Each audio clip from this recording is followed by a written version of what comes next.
why don't we play the music? Why don't we light the light? Why don't we play the music? Not about the national, no, national, informational, explanation. This is what we all about it. So, what's gonna wake Batman? Oh, I don't know.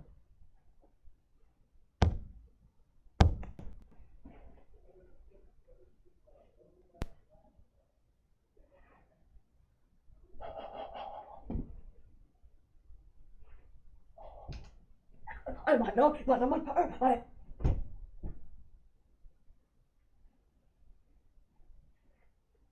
And then I'll move to the table now, with the feeling. Well, you wanted it now, but I don't care, okay? Damn.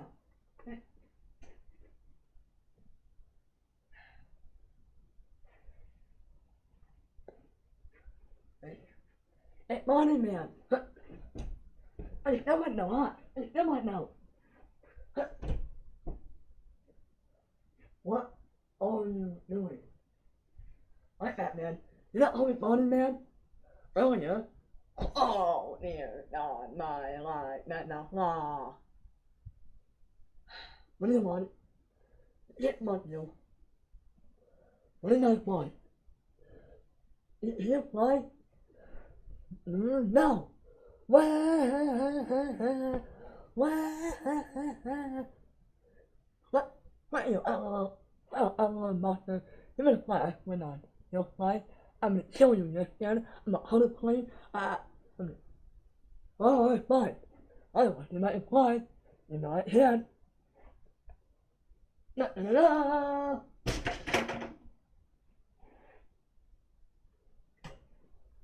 Batman? You alright? Batman? Oh, hey, what else, dude?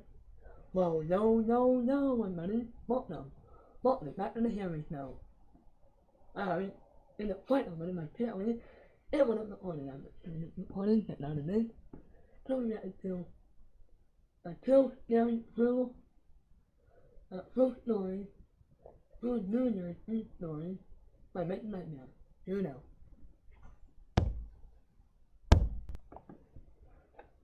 What is apparently I yeah, when I instead of I shut it down. I should not shut it down alone in it. In the middle, well, that is that. I up to this now. 3, 2, 3, 2, 1, and now.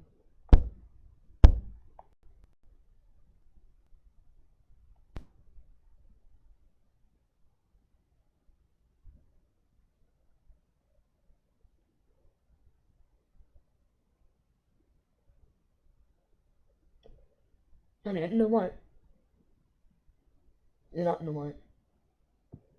On it.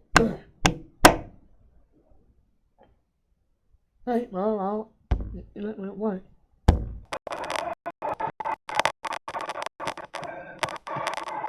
After moving I started drinking a lot more than I did in high school. It changed me. During winter break, I came back home to my parents' house to spend the holidays with my family. New Year's was just becoming a holiday that I looked forward to, since it entailed a lot of partying with other people my age. It was New Year's Eve night. My parents were out at a friend's party. I had my two best friends over. I'll call them Jim and Steve. That was really our hometown squad. We didn't have that many other friends that liked to go out. I had them over to hang out while we figured out our plans for the night. Jim apparently was talking to this girl who invited him to a party across town. She told him that we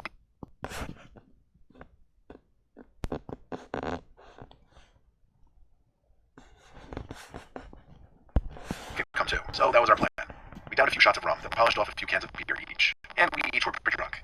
Jim called an Uber to the address the girl gave him, and we all split it 3 ways.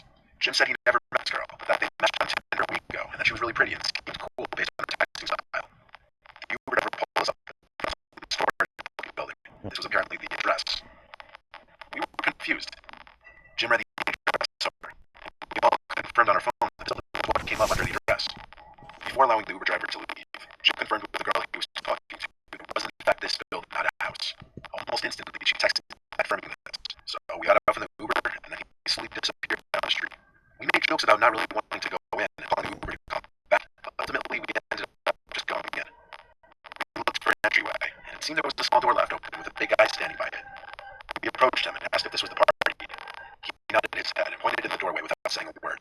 We walked into this very dark, narrow hallway, following a low ceiling hanging at the end of the hall. We were getting closer to the sound of the loud, rumbling music. We got to the end of the hall and found the opening to, I guess, what was supposed to be the party floor. It wasn't nearly as big on the inside as the outside. It was very dark. The only light being from a couple looking strobe light machines. There wasn't a huge crowd, maybe 20 to 30 people sprawled out throughout the area. No one was really dancing either. Everyone was kind of standing there a little.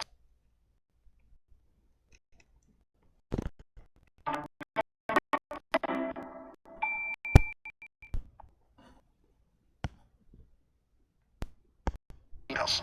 The music was very loud and hard to cover. We moved to a corner further of the speakers and the crowds. I yelled at Jim to call her and ask her where she is. She texted me back section just beyond the double doors. She told us to meet her there. This didn't sound right. I told Jim that. Then we just take a peek back there and leave if she's not there. Jim led the way, following the directions from this girl. We went through these two doors held open by door stoppers into this dimly lit hall with a bunch of doors. As we walked, someone quickly appeared from one of the rooms and whispered something in Jim's ear. Jim kept saying what, looking very confused. Then he turned to us, waved his hand, saying, "Let's just get out of here." We didn't question it. As we walked back through that little mean hall, I could tell we were looked at again. Some big guy at one of the doors tried stopping us for whatever reason. We just walked through him and back down the hall we came through. We noticed he was following us. I finally yelled wrong and started sprinting down the hall. That's when I knew shit was real. He followed, and behind us, yelled at the top of his lungs, "Yo, stop!" Probably to the standing at the entry door. He didn't really make an effort to stop us though when we ran back up from work. We ran out of the little parking lot into the closest main road, where we called an Uber again. Jimmy explained that in the hall whispered in his ear before midnight, as they were going to trap everyone in there. Jim didn't ask any more questions. He basically just told us to haul ass out. This led us to believe that girl he was talking to didn't exist. It was just some kind of trap to lure unsuspecting them into whatever was about to go down that building that night. We made an anonymous police report that something was going down in there that night, and that it should be investigated and shut down. We spent midnight on that New Year sitting in my living room by ourselves. We never found out what transpired in that warehouse.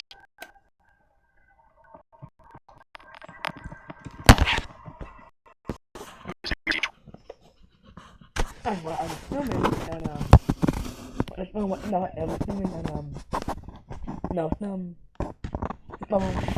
some ropes, running there, went to a party, and I don't know, and a creepy guy that was following them on over, and then, went back down. That one isn't, I don't know, here to get the volume on his tablet, so it's not, so, and real life, y'all, I'm so excited, just moment then,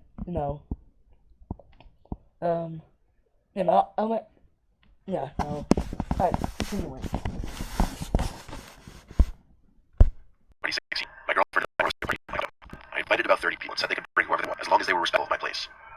I rigged things up for the party, and kept losing things and finding them back in the same case a few minutes later, like the TV remote, her bag, or just anything we seemed to need at the moment. We thought we were just imagining it, but it kept happening over and over. We figured it was the two of us accidentally moving stuff out the other knowing. Our guests started partying around 9 to 10. That's when we told everyone to arrive. Since mine would be bringing friends, I positioned some of my surveillance cameras in rooms with valuables, such as the living room and the bedroom. By the time everyone was over, things were still kind of disappearing. Like at one point, I wanted to show friends my new pair of shoes my girlfriend got me for Christmas. And I invited them. Even more, my door was left open in my bedroom, albeit it was a party, and I had to assume my girlfriend or some of the guests had to do with some of the stuff. It started getting weird. Nevertheless, the party was crowded, and I didn't have much time to be worrying about this stuff. I told myself I got surveillance footage after the party. Or just at the third party. There were a handful of faces I didn't recognize, but I had most of them through whichever friends brought them over. That time of the night that people either can't wait for or dread finally came, and we all started to gather around the TV to watch the ball drop in Times Square. I looked around the room and noticed some tall guy in a black coat facing the wall opposite the TV. He was looking down at the couch doing something. I was about to ask my friend Alan if he knew who that was, but everyone started counting down, so I turned my attention to that joint. Everyone yelled Happy New Year and all that, and anyone who came as a couple got their New Year's kiss. When everyone settled down a bit, I realized that tall guy wasn't in the room anymore. I asked Alan if he knew who that tall guy was. He said, "Yeah, that's Tom's friend." So that was that. One of my friend's girlfriends eventually came downstairs and said whoever the guy that was wasn't leaving the bedroom. I told her it was Tom's friend, and to just use that bedroom bathroom, so she went back upstairs. Eventually the clock hit 2 a.m., and that's when things were dwindling down and people started to make exits. When everyone was gone, my girlfriend and I said we'd come tomorrow. However, we did a quick inspection to make sure nothing was stolen. Her bag was gone completely this time, and so was one of my expensive watches. I rushed to our bedroom, paused the video camera so I could download the footage and play it back. We started watching for the time guests started to arrive. I had a fast forward, and we just skipped over cameras. Eventually, we noticed Tom's friend in the trench coat in the guest bedroom, going through our stuff. The footage of every footage to a clip and sent it to my phone, and then texted Tom immediately. I said, "You're shit my apartment, bro." He texted back, "Dude, no way, what do you mean?" Then I sent the footage. A minute later, texted back, "Who the hell that? I don't know who it is." I was told that was your friend. When he said, "Dude, I know that guy." My girlfriend got nervous now, so I went to texting spree, texted all my friends who came asking if they knew that person. Everyone who was still awake, we got a bunch of no's. So we went to finish the video footage, following me in the trench coat. He made his way into our bedroom, opened the door, and started dropping some of our belongings out the window, including my girl's bag. It felt like the room was spinning, and my heart was in a throat. The end of the video quickly turned around as if he was coming up the stairs, and he crawled under the bed. We sped through the rest of the video footage, but he never got out from under the bed. Under the bed that we were currently sitting on, using the laptop. I saw the fear in my girlfriend's eyes, and her temptation to scream. I covered her mouth with my hand and put in her ear, "Run on the count of 3. But she couldn't help it. She let out a cry.